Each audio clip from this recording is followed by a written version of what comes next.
गुप्त विद्या चैनल में आपका स्वागत है। आज के इस वीडियो में हम स्वादिष्ठान चक्र के ऊपर चर्चा करेंगे। ये नीचे से दूसरे नंबर का चक्र होता है जो मूलाधार से थोड़ा ऊपर होता है।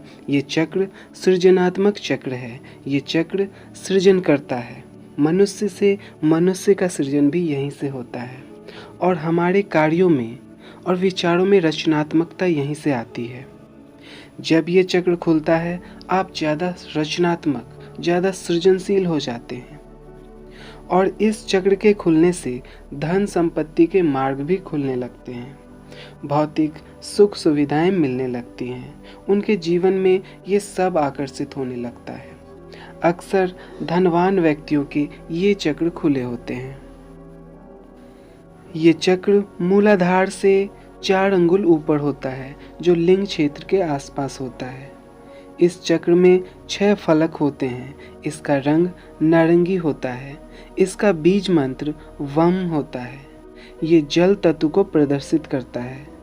शरीर में जल तत्व का असंतुलन इसी चक्र के बिगड़ने से होता है।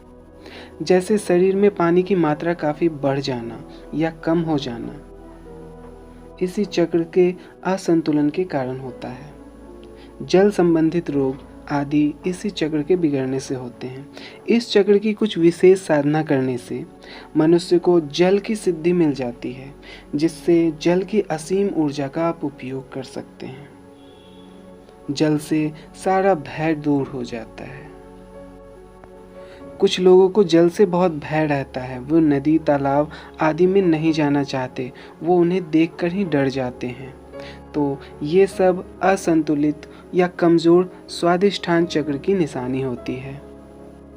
जल का संबंध चंद्रमा से भी होता है, इसलिए इस चक्र को चंद्रमा से जोड़कर भी देखा जाता है कि कुंडली में चंद्रमा की स्थिति कैसी है और चंद्रमा का संबंध हमारे मन से होता है। चंद्रमा हमारे मन को भी प्रभावित करता है क्योंकि जिस दिन पूर्णिमा होती है उस दिन हमारे मन का सारा भाव काफ़ी प्रबल हो जाता है। चाहे कैसा भी भाव हो, अगर ध्यान का भाव हो तो ध्यान बढ़ जाएगा, अगर क्रोध का भाव हो तो क्रोध बढ़ जाएगा। हम जैसे भाव रखेंगे वैसा भाव प्रबल हो जाएगा। पूर्णिमासी में काम भाव भी बढ़ जाता है क्योंकि ये स्वादिष्ठान चक्र से जुड़ा हुआ है और स्वादिष्ठान चक्र काम भाव को संचालित करता है।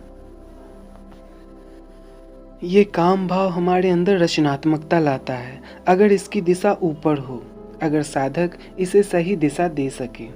काम भाव गलत नहीं है।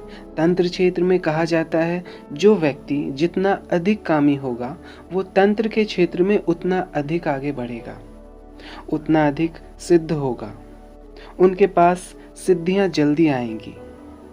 स्वादिष्ठान चक्र अपने आप में बहुत सारी गहराइयां लिए हुए हैं। हमारे अस्तित्व के आरंभ यानी गर्भ से लेकर जीवन के सारे अनुभव, आकृतियां, परछाइयां यहाँ संजोई रहती हैं। प्रजनन, गर्भ, संभोग और उसके आनंद, संभोग और उत्तेजना के विचार, जनेंद्रियां और तथा मूलाधार चक्र में भंडारित कर्मों को यहीं से सक्रियता मिलती है। मनोरंजन, रचनात्मकता, आमोद प्रमोद और भावनात्मक शक्तियों का नियंत्रण यहीं से होता है। इसका रंग नारंगी उगते सूरज के समान होता है।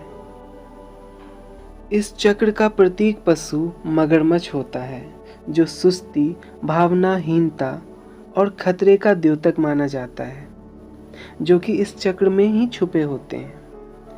इस चक्र के देवता भगवान विष्णु होते हैं जो प्रसन्नता, निष्ठा और आत्मविश्वास के आधार हैं। हर प्रकार की बीमारियों से पूर्ण मुक्ति इसी चक्र के संतुलन से आती है। अब जानते हैं असंतुलित स्वादिष्ठान चक्र के लक्षण क्या क्या हैं। इसके लक्षण है बांझपन, सभी प्रकार के प्रजनन संबंधित बीमारियों का ये कारक होता है। आपका ये चक्र अगर असंतुलित है, पानी से भय, अतरी गुर्दे की बीमारी, नपुंसकता, महिलाओं में अनियमित मासिक धर्म, जीवन साथी के साथ दैहिक और भावनात्मक असहजता, ये सब असंतुलित चक्र की निशानी है। क्रूरता, अवज्ञा, गर्व, आलस, प्रमाद, अविश्वास आदि दुर्गुणों का कारक भी ये दूषित चक्र, ब्लॉक चक्र माना जाता है। व्यक्ति के आकर्षण में कमी हो जाना, ये सब ब्लॉक स्वादिष्ठान चक्र का लक्षण है। नशे की लत लग जाना, अकेलापन महसूस करना, भावनात्मक कष्ट तथा अस्थिरता का भाव, ये सब असंतुलित स्वादिष्ठान चक्र की निशानी है। इतर योनि और देव वर्ग की साधना में असफलता मिलना। अब जानते हैं असंतुलित स्वादिष्ठान चक्र को कैसे संतुलित करें और इसे जागृत कैसे करें। इसमें सबसे पहले आता है गुरु मंत्र दीक्षा।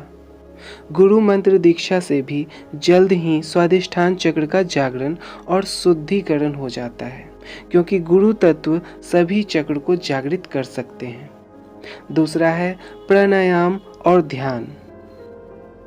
अगर पतंजलि सूत्र के अनुसार किया जाए, जिससे यम नियम, आसन, प्राणायाम, प्रत्याहार, धारणा, ध्यान, समाधि आते हैं, पर ये सब करने में बहुत लंबा समय लग जाता है और सही गुरु के अभाव में ये सारे पूरे नियम को कर पाना मुश्किल है। सही तरह से नियम से नहीं कर पाने के कारण परिणाम निराशाजनक आते हैं या परिणाम बहुत कम होता है या बहुत लंबे समय के बाद आता है। तो इससे अच्छा है कि ब्रह्मांडीय ऊर्जा साधना किया जाए, जो कि हमारी संस्था में करवाई जाती है। ब्रह्मांडीय ऊर्जा साधना से बहुत जल्द ही कोई भी चक्र संतुलित हो जाता है। ये बहुत ही अद्भुत साधना है, जिसमें ब्रह्मांड से ऊर्जा को लेकर किसी भी चक्र में डाला जाता है और इसे संतुलित किया जाता है। तीसरा है नारंगी रंग के फल सब्जियों का सेवन करना। इससे भी ये चक्र बहुत संतुलित होता है, जैसे गाजर, संतरा आदि से कुछ हद तक संतुलित हो जाता है।